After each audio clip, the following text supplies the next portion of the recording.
Nací en Buenos Aires, en el barrio de Almagro. Estudié cine en la Asociación Cine Experimental de Buenos Aires. El que tenía confianza era mi mamá.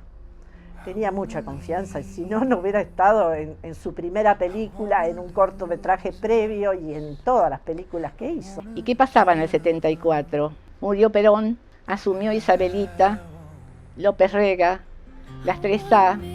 Fue una persecución que yo me tuve que ir.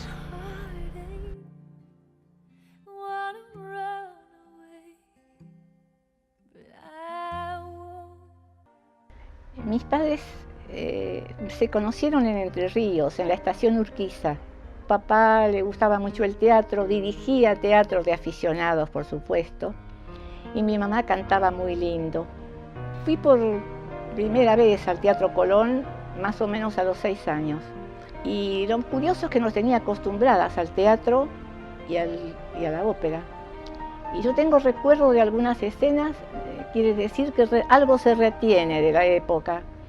Una noche papá viene y le dice a mi mamá, vestí a las chicas que salimos. Y bueno, mamá se apuró, nos vistió, tomamos un tranvía, viajamos infinitamente porque era un barrio muy suburbano. Y cuando llegamos allá, ya había empezado, era una película en blanco y negro, muy contrastada. Había escenas desgarradoras, me acuerdo. Otras no tan desgarradoras, pero la mayoría era muy triste porque había mucha injusticia, mucho dolor. Después, unos cuantos años después, me enteré que había visto La madre de Pudovkin, muda completamente, solamente había un acompañamiento musical.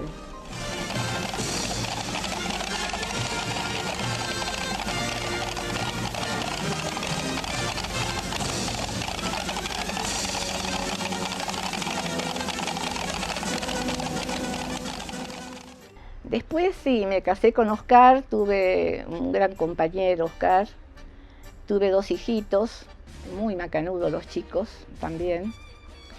Y bueno, yo me ocupé de ellos hasta que llegaron a la prepubertad, se puede decir, preadolescencia. Así que estudié cine en la Asociación Cine Experimental de Buenos Aires.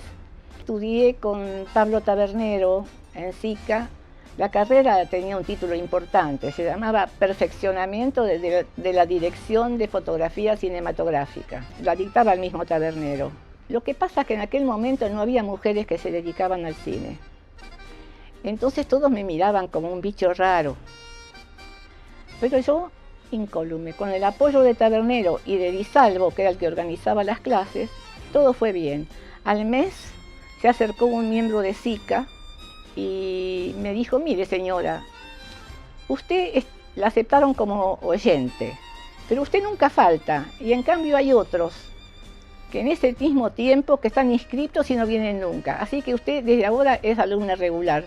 Entonces, lo primero que hice en cine fueron cortometrajes documentales. En realidad lo que quería hacer yo era tomarle la mano, entonces hice varios cortos así, hasta que un día hice un guión de ficción, también en 16.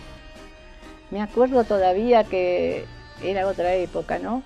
Mis actores protagonistas eran Arturo Mali, Agustina Leso, Federico Lupi, Betiana Blum. Esa película fue, cuando la terminamos, yo no sabía seguro cómo estaba. Parecía que estaba bien, pero no conseguía que la gente me diera una opinión abierta.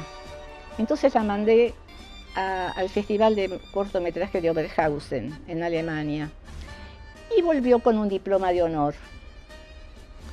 Con todo, a mí no me convenció tan rápido, dije, no me voy a poner a pensar en un largo, porque además el largo requería fondos económicos muy grandes, que eso no es tan fácil.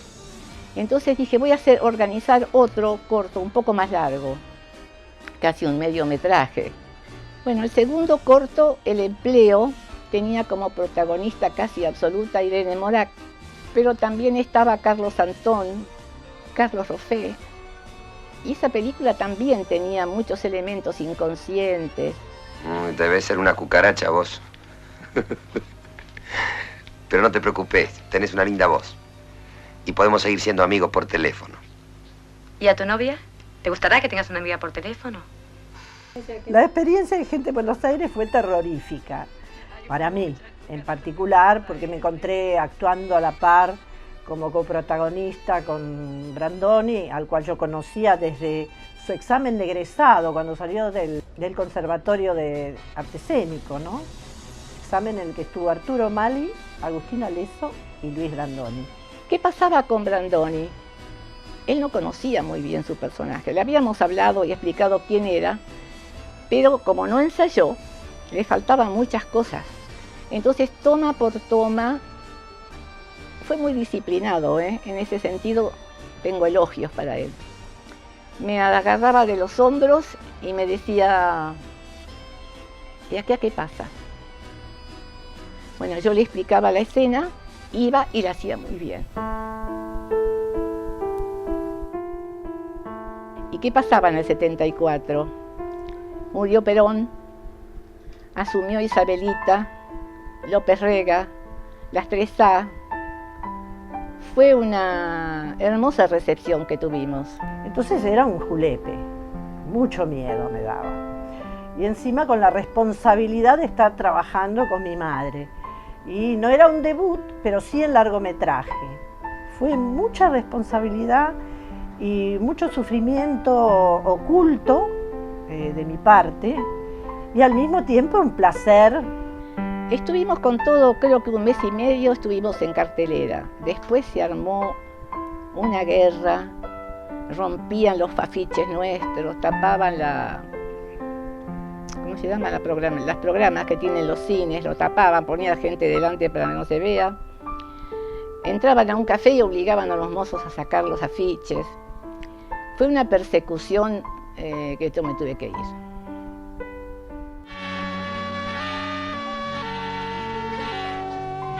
Y había 2 espías.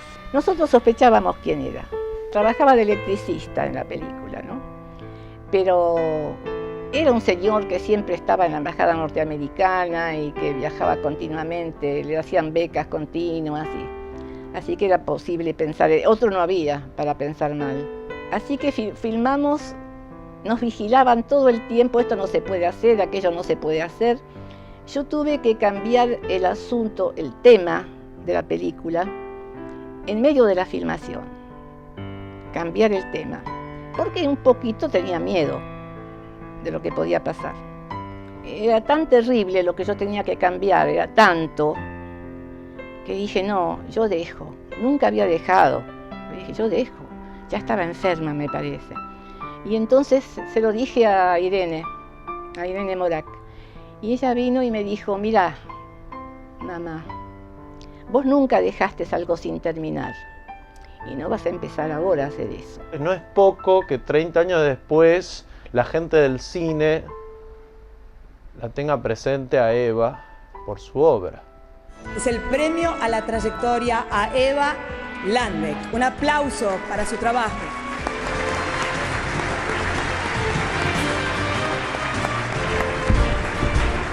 Y sin embargo, los que saben quién es y saben lo importante que hizo. Cuando me preguntaban, me decían, por ejemplo, esto no se puede hacer. Yo, quizá con aire un poco ingenuo, les preguntaba, ¿por qué no? ¿Por qué no se puede hacer? Pero después, cuando volví para acá, vinieron esos largos años de silencio. Entonces es lógico que mi emoción se mezcle con una cantidad de sentimientos raros, pero sobre todo con un gran agradecimiento